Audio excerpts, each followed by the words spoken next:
క్రీస్తు సువార్త ఈ వాక్యం వింటున్న వారికి, చూస్తున్న వారికి, మన ప్రభు అయిన యేసుక్రీస్తు వారి నామంలో మీ అందరికీ కూడా నా వందనాలు. ఇక్కడ కూడి వచ్చిన ఇక్కడ బిడ్డలందరికీ ఎవరైతే ఈ వాక్యం వింటున్నారో వారికి కూడా మీ అందరికీ నా వందనాలు చెల్లించుకుంటున్నాను.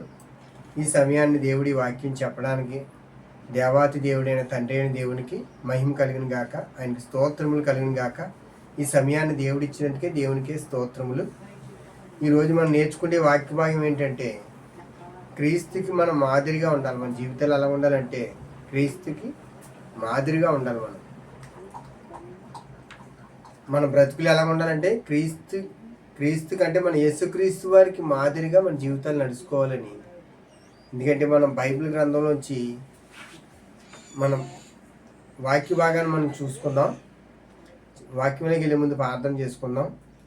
క్రీస్తు సువార్త అని ఈ ఛానల్ ద్వారా అనేక మందికి మాటలు చెప్పాలని దేవుడిచ్చిన ఈ సమయాన్ని బట్టి దేవునికి మహిమ కలిగిన గాక, దేవునికి స్తోత్రం కలిగిన గాక.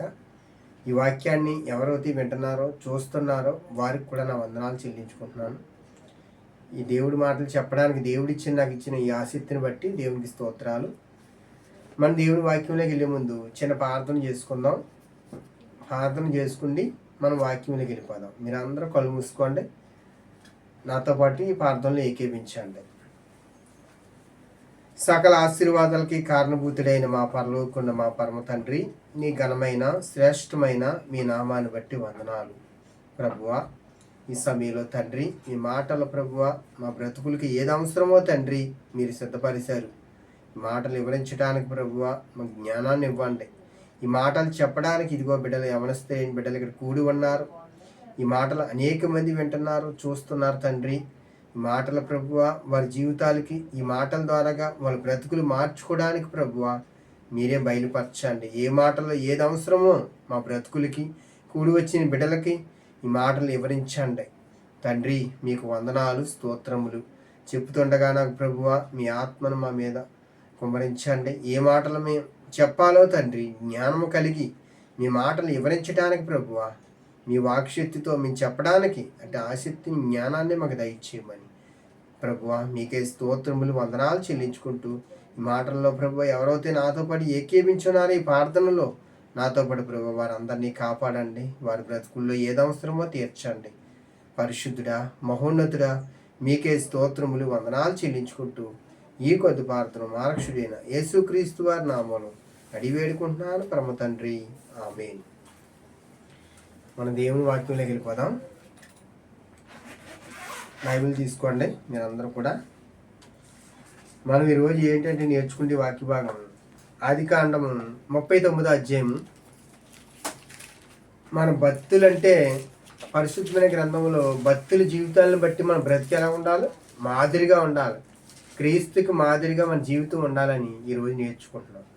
మన బ్రతుకులో ఏముండాలి, మాదిరి అంటే పాపం అంటుకన్నా నీతిగా దేవునికి యథార్థంగా మనం నడుచుకోవాలని దేవుడి లేఖనంలో పరిశుద్ధమైన గ్రంథంలో ఈరోజు మనకి హెచ్చరించినాడు దేవుడు. ఆదికాండము 39వ అధ్యాయం బైబిల్ తీసుకోండి. ఆదికాండం 39వ అధ్యాయం. మీరందరూ కూడా బైబిల్ తెరాలి. ఆదికాండం 39వ అధ్యాయం మొదటి నుంచి చూద్దాం. యేసేపు కోసం మనం నేర్చుకోబోతున్నాం ఈరోజు. యేసేపు ఐగుప్తునకు తీసుకుని వచ్చినప్పుడు ఐగుప్తు నుంచి వచ్చినప్పుడు యేసేపుని తీసుకుని ఫరో యొక్క ఉద్యోగస్తుడును రాజు సమస్తత సేనాధిపతి అయిన పోతీఫరును ఇవన్నీ మనం చాలాసార్లు ఒకసారి ఆపండి. యేసేపు అనే వ్యక్తి ఉన్నాడు. ఈయన ఏంటంటే ఎబ్రీడ్ అంటే యాకోబుకి 12 మంది కుమారులు ఉన్నారు. అందులో 11వ వాడు యేసేపు ఏంటంటే మంచి పనులు చేసేవాడు. యేసేపు దేవుని దగ్గర యథార్థత, నీతిమంతుడు. యాకోబు పుట్టిన 11వ సంతానం యేసేపు ఏం చేస్తారంటే అన్నలో ధ్యాసం పెంచుకుంటూ యేసేపు మీద తమ్ముడిని ఎలాగైనా చంపాలి అని ఉద్దేశం పెంచుకుంటే వాళ్ళు ఏం చేస్తారంటే ఈ 10 మంది అన్నలోనూ ఒక గుంటలో తోసేస్తారు యేసేపుని. కానీ యేసేపు దేవుని ఎదుట ఎలా ఉన్నాడంటే ఆయన దేవుని యందు భయభక్తిగా ఉన్నాడు. యెహోవా యందు ఎలా ఉన్నాడు? ఆయన భయభక్తిగా నడుచుకుంటున్నాడు. దేవుని ఎడల భయంతో భక్తితో యథార్థతో నడుచుకుంటున్నాడు యేసేపు. అంటే ఎంత శ్రమ అయినా కూడా దేవుని విడిచిపెట్టలేని వ్యక్తిగా అనిపిస్తున్నాడు మనకి. మన యేసేపు జీవితంలో ఎలా ఉంది? దేవునికి మంచి వ్యక్తిగా కనిపిస్తున్నాడు. ఆయన దృష్టిలో ఎలా ఉన్నాడంటే యేసేపు చాలా భక్తిపరుడు, నీతిమంతుడని దేవుని దృష్టి కనపడుతున్నాడు. ఈ అన్నలైన వారు ఈ 10 మంది అన్నలు ఉన్నారు. యాకోబుకి 12 మంది కుమారులు, అందులో 11వ వాడు యేసేపు. ఈ యేసేపు ఏం చేస్తున్నారంటే ఏదైనా అన్నలకు చెప్తున్నాడు. ఒకానొక రోజు ఒక దర్శనం వచ్చింది యేసేపుకి. దర్శనం వస్తే 2 నక్షత్రములు, సూర్యుడు చంద్రుడు, ఈ 10 నక్షత్రంలో ఒక నక్షత్రానికి సాష్టాంగం పడినట్టు ఒక కళ వచ్చింది ఆయనకి దర్శనం ద్వారా. కానీ యేసేపుకి ఈ మాట వివరించున్నాడు తండ్రి దగ్గరికి వెళ్ళి, నువ్వు మాకు తీర్పు తీరుస్తావా అని వీళ్ళందరూ ధ్యాసం పెంచుకుంటున్నారు. ఆయన చెప్పిన కళ తండ్రికి చెప్తున్నాడు. ఇలా వచ్చింది తండ్రి అని చెప్తుంటే అన్నలు అసహ్యపడుతున్నారు, కోపం పెంచుకుంటున్నారు యేసేపు మీద. వీళ్ళందరూ కక్ష పట్టి ఒకానొక రోజుని ఒక గుంటలో తోసేసి తమ్ముడు లేడు, ఇంకా తమ్ముడిని అడవి మృగం వచ్చి చంపేసిందని ఒక వస్త్రములకి, యాకోబు వస్త్రములకి ఏం చేశారంటే ఒక రక్తం, గొర్రెపిల్ల రక్తం పావేసి తండ్రి దగ్గర తీసుకెళ్ళారు యాకోబు దగ్గరికి. నీ కుమారుడు లేడు, తమ్ముడు లేడు, అడవి మృగం ఏదో వచ్చి చంపేసింది అని చెప్పగానే యాకోబు ఎంతో చింతిస్తున్నాడు, కుమారుడు పోయాడని. ఇవన్నీ మనం చాలాసార్లు చెప్పిన వినేసినాయే.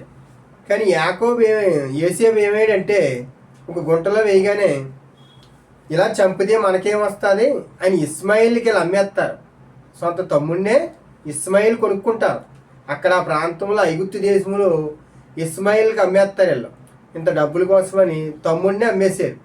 ఈ 10 మంది అన్నలు కూడా అంటే యేసేపు నీతిని బట్టి, యేసేపు ఉన్న ప్రభావం బట్టి వీళ్ళకి నచ్చలేదు.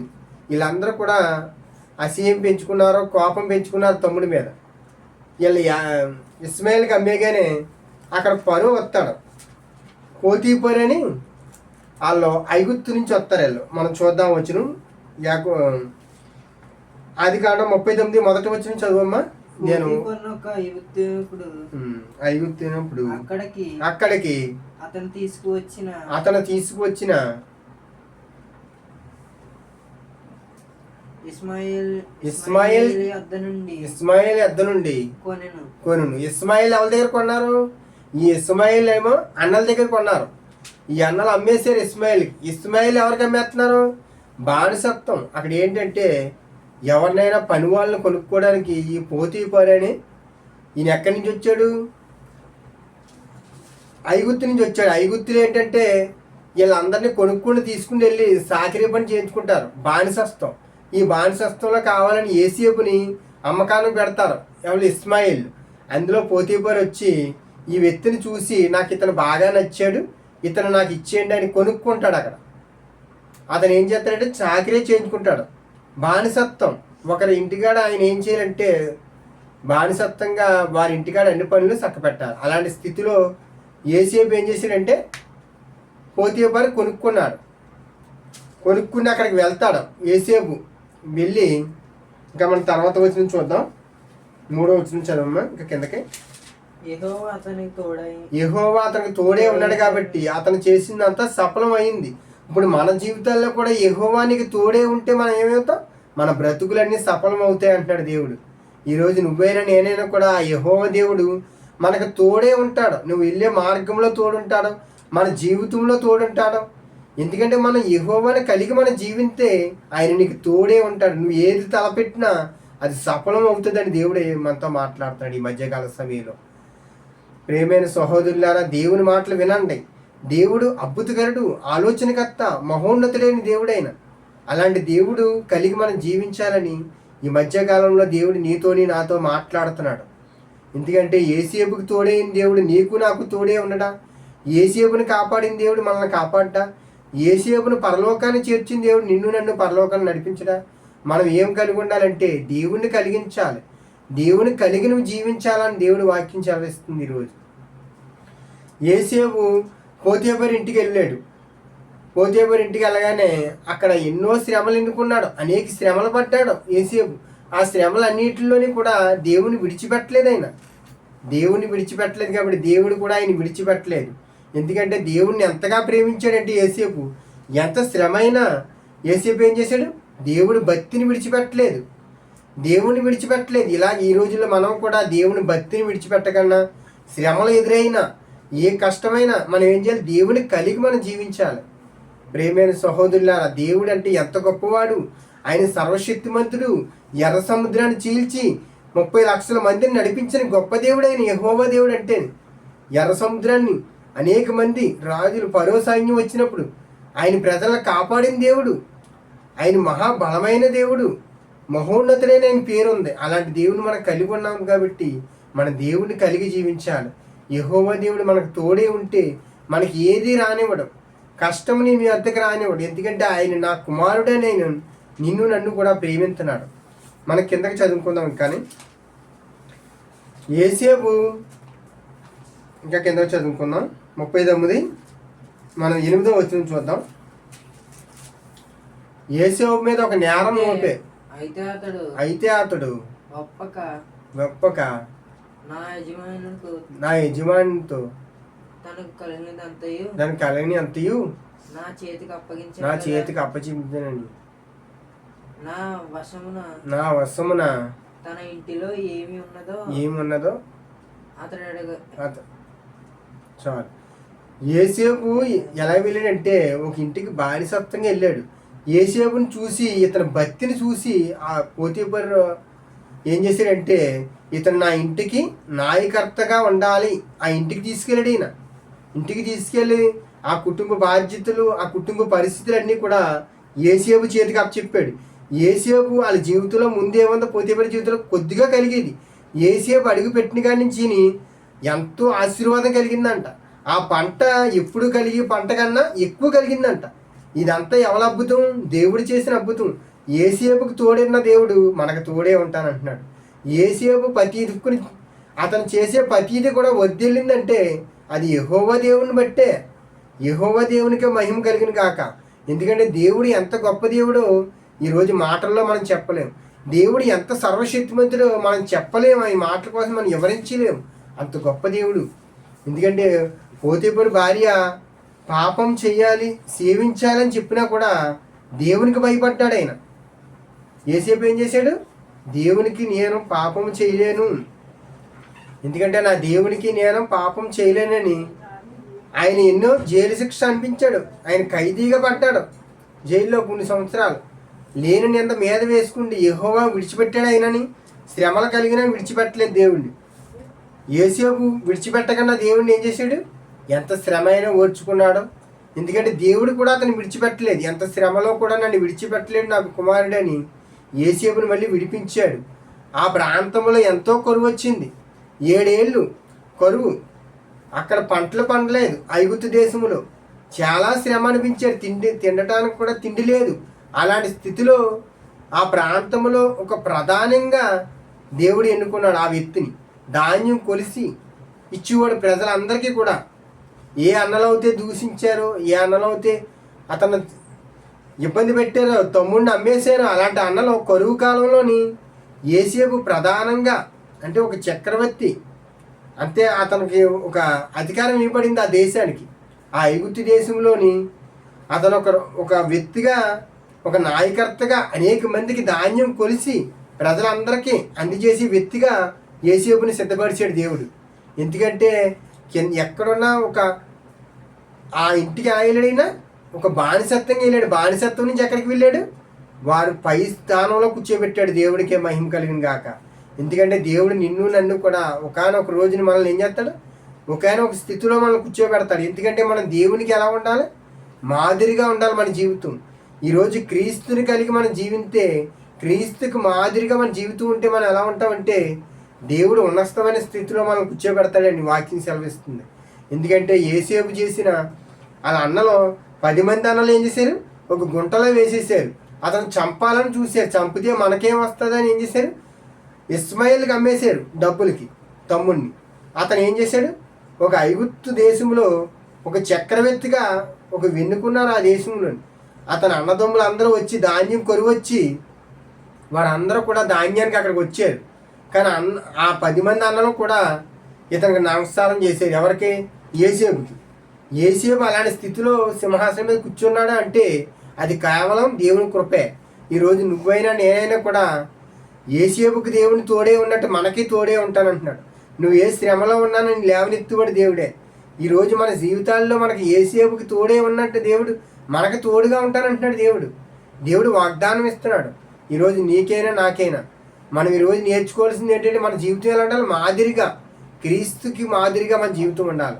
ఎందుకంటే మన దేవుని ఇల్లంతటిలో నమ్మకస్తుడు మోసే. అలాగే మన దేవుని ఎదట మనం నమ్మకంగా మనం నడుచుకుంటే మన బ్రతుకు క్రీస్తుకి మాదిరిగా మన జీవితం ఉండాలని నేను చెప్తున్నాను. ఎందుకంటే ఈరోజు ఈ మాటలో యేసుక్రీస్తు వారి లోకానికి వచ్చి మన అందరి కొరకు ఏం చేశాడు?